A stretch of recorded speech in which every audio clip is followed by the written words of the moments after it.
I think one thing that's important to note is that if you really, really think about it, a lot of the things that we go through and that we endure and that eventually drain us and injure us from the inside out, right, are things that we allow to go on in our lives, are things that at the end of the day, the word is we allow it to happen. It's repetitive action, right? Everything's repetitive action.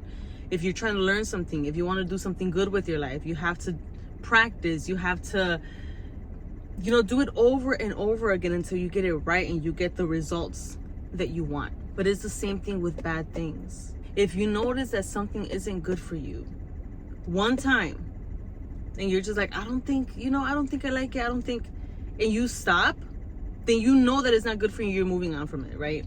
But if you know that something isn't good for you because it hurts, because it's in any way emotionally, physically injuring you, hurting you, not doing you any good, and you continue to do it for whatever reason, whatever the reason may be, you can plug this into whatever situation you're going through.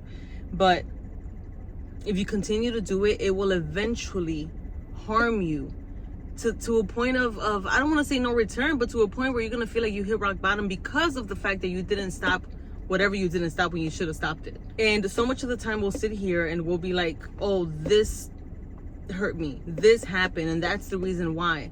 But if you really think about it, we made the choice to continue doing something we should have continued to do to begin with, right?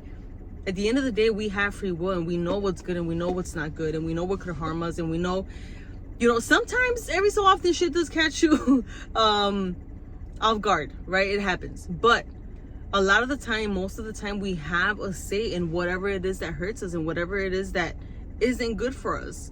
But yet, for whatever reason, we choose to stay and to continue, hoping things will change. But like I've said many times, if you follow my TikTok, I've said it on there. Let's talk about people. People will show you who they are, time and time again. But it's up to you to believe it.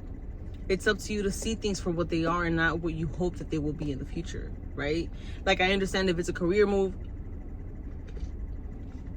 I understand if it's something you have to build from the ground up. I understand stuff like that. But people are who they are. And so if there's someone in your life that's hurting you and you're hoping that they're going to change for the better, and people change when they want to change. People change when the pain of staying the same is greater than the pain of change.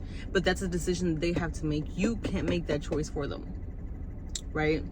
So I feel like once we realize and once we decide that really the pain that's in our lives is because of us, is because of the things that we allow, then you got to take accountability, because you have to realize that if you are the problem, then you're also the solution in your life, right?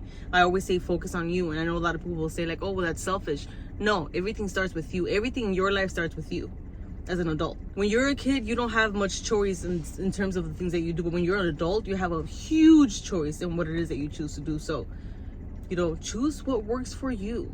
As long as you're not harming anyone, choose what's best for you. Okay? So just keep in mind that we have so much power as to what happens in our lives. Choose wisely.